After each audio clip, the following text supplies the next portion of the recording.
ప్రభునందు ప్రియులైన మీకందరికీ యేసుక్రీస్తు నామములో వందనాలు తెలియజేసుకుంటున్నాను. ఇంతవరకు మనం 20 అధ్యాయాల వరకు చదువుకున్నాం. ఇప్పుడు 21వ అధ్యాయంలోకొచ్చేసాం.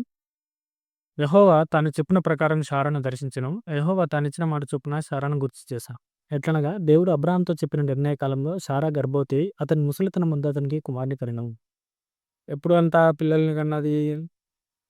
ముసలితనమందు అబ్రాహాము ముసలోడైపోయాడంట. ముసలితనమందు పిల్లల్ని కన్నా. అప్పుడు అబ్రాహాము తనకు పుట్టినవాడును, తనకు శారా కనిన వాడునైన తన కుమారునికి ఇస్సాకు అని పేరు పెట్టెను. అబ్రాహాము ఏం చేశాడంటే తన కుమారునికి ఇస్సాకు అని పేరు పెట్టాడు. మరియు దేవుడు అబ్రాహాముకు ఆజ్ఞాపించిన ప్రకారము అతడు 8 దినముల వాడైన ఇస్సాకు అను తన కుమారునికి సున్నతి చేశాను. దేవుడు సున్నతి ఆజ్ఞ ఇచ్చాడు కదా! కాబట్టి 8వ రోజు ఇస్సాకు సున్నతి చేశాడంట. అబ్రాహాము కుమారుడైన ఇస్సాకు అతనికి పుట్టినప్పుడు అతను 100 ఏండ్ల వాడు. ఎగ్జాక్ట్‌లీ 100వ సంవత్సరం అబ్రాహాముకు. అప్పుడు శారా, దేవుడు నాకు నవ్వు కలుగజేసెను. వినువారెల్లా నా విషయమై నవ్వుదురనెను. అందరూ నన్ను చూసి నవ్వుకుంటారు. ఎందుకంటే ఇంత ముసలి వయసులో నేను పిల్లల్ని కన్నానని చెప్పేసి ప్రతి ఒక్కరికి నేను ఆశ్చర్యంగా ఉంటాను. అందరూ నన్ను చూసి నవ్వుతారు అని చెప్పేసి శారా అంటున్నాడు. మరియు శారా పిల్లలకు స్తన్యమిచ్చిననియు ఎవరో అబ్రాహాముతో చెప్పును. నేను అతని ముసలితనం ముందు కుమారుని కంటిని కదా అనెను. నా పిల్లవాడు పెరిగి పాలు విడిచెను. ఇస్సాకు పాలు విడిచిన దినమందు అబ్రాహాము గొప్ప విందు చేసెను. ఏం చేశాడంట? ఎప్పుడైతే ఇస్సాకు పాలు వదిలేసాడో, పాలు తాగడం మానేసాడో అప్పుడు ఆ రోజు పెద్ద విందు చేశాడంట అబ్రాహాము.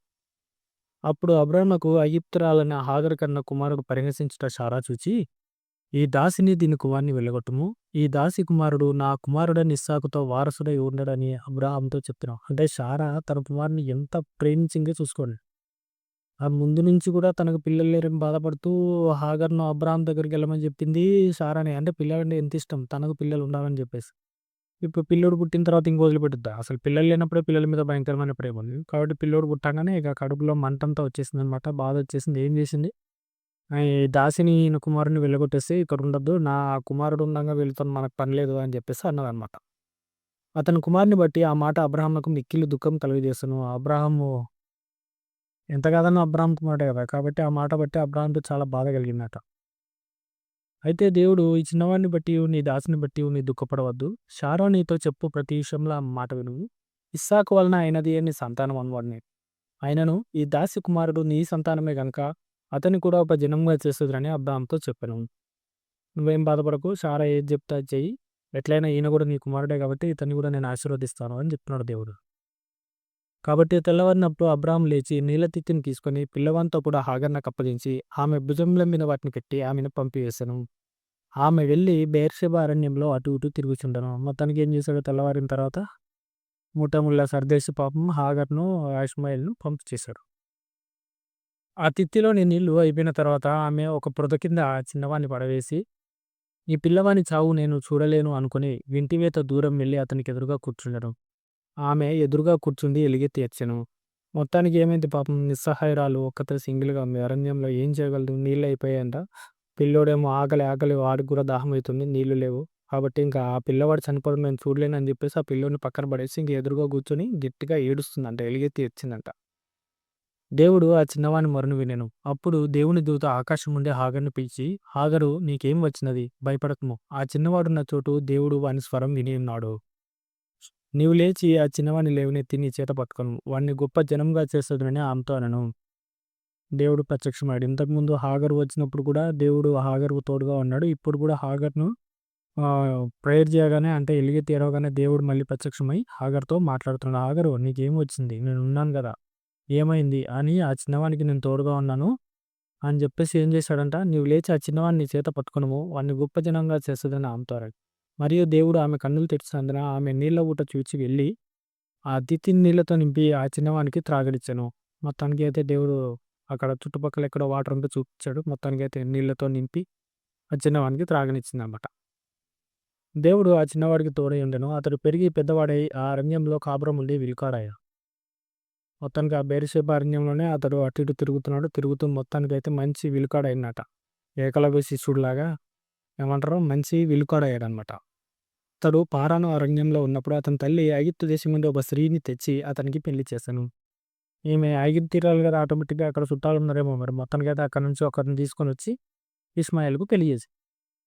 ఆ కాలమందు అబీమెలెకును అతని సేనాధిపతి అయిన ఫీకోలును అబ్రాహాముతో మాట్లాడి, నీవు చేయు పనులన్నిటిలో దేవుడు నీకు తోడై ఉన్నాడు గనక నీవు నన్నెనను నా పుత్ర పౌత్రాదులనైనను వంచింపక, నేను నీకు చేసిన ఉపకారం చొప్పున నాకును, నీవు పరదేశివైన ఈ దేశమునకును చేసేదనని దేవుని పేరిట ఇక్కడ నాతో ప్రమాణం చేయమని చెప్పింది. ఏం చేశారంట, అబీమెలెకు అతని సేనాధిపతి అయిన ఫీకోల్ అనే ఇద్దరొచ్చి అబ్రాహాముతో ప్రమాణం చేసుకుంటున్నారట. ఏంది, దేవుడు నువ్వు ఏ పని చేసినా నీకు తోడుగా ఉన్నాడు.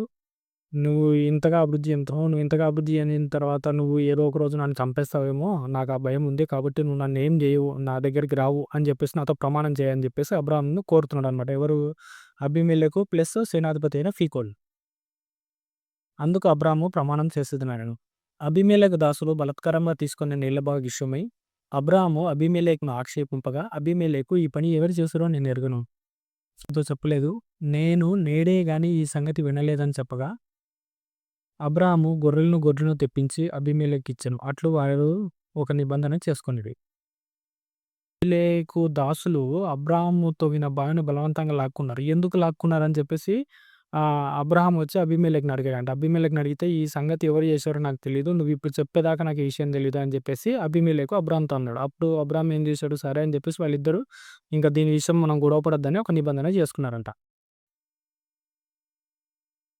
తర్వాత అబ్రాహాము తన గొర్రెల మందల నుండి 7 పెంటి పిల్లల్ని వేరుగా ఉంచాడు గనుక, అబీమెలెకు అబ్రాహాముతో, నీ వేరుగా ఉంచిన ఈ 7 గొర్రెపిల్లలు ఎందుకని అడిగాను. అందుకతడు, నేనే ఈ బావిని త్రవ్వించినందుకు నా సాక్షార్థంగా ఈ 7 గొర్రె పిల్లలను నీవు నా చేత పుచ్చుకొనవలెనని చెప్పాను. మొత్తానికి ఏం చేస్తాడు, బాయి తీసుకోవడానికి నిబంధనకు గుర్తుగా ఏం చేశాడంట, 7 గొర్రె పిల్లలను అబ్రాహాము అబీమెలెకు ఇచ్చాడంట. ఈ బాయి నేనే తవ్వాను, ఇది నాదే, దాని బదులు ఇది విధించుకో, ఇగో ఈ 7 గొర్రె పిల్లలని చెప్పేసి ఇచ్చేసాడనమాట. అక్కడ వారిద్దరు అట్లా ప్రమాణం చేసుకున్నందున ఆ చోటు బెయేర్షెబా అనబడెను. బెయేర్షెబాలో వారు అలాగూ ఒక నిబంధన చేసుకున్న తర్వాత అబీమెలెకు లేచి తన సేనాధిపతి అయిన ఫీకోలుతో ఫిలిస్తీన్ల దేశంలోకి తిరిగి వెళ్ళాడు. మొత్తానికైతే ఈ అబీమెలెకు ఆయన సేనాధిపతి అయిన ఫీకోలు ఇద్దరు కలిసి ఈ నిబంధన అయిపోయింది. మొత్తానికి ఇద్దరి మధ్య ప్రమాణాలు అయిపోయి వెళ్ళిపోయారు. అబ్రాహాము బెయేర్షెబాలో ఒక పిచ్చల వృక్షం నాటి అక్కడ నిత్యదేవుడైన యెహోవా నామమున ప్రార్థన చేస్తుంది. అబ్రాహాము ఎక్కడికి వెళ్తే అక్కడ ప్రార్థన చేయడం అలవాటు కదా, ఆటోమేటిక్గా అక్కడ ఏం చేశాడంట, దేవునికి ప్రార్థన చేశాడు. అబ్రాహాము ఫిలిస్తీన్ల దేశంలో అనేక దినములు పరదేశంగా ఉండెను. చాలా రోజులు ఫిలిస్తీన్ల దేశంలో పరదేశంగా ఉన్నాడు. దీంతో మనకు 21వ అధ్యాయం కూడా పూర్తయింది. నెక్స్ట్ మనం 22వ అధ్యాయంలోకి వద్దాం. మీకేమైనా ఈ అధ్యాయంలో సందేహాలు ఉంటే, మీకు ఏమైనా అర్థం కాకపోతే కామెంట్ చేసి చెప్పండి. ఎవరికైనా ఉపయోగపడుతుంది అనుకుంటే వాళ్ళకి షేర్ చేయండి.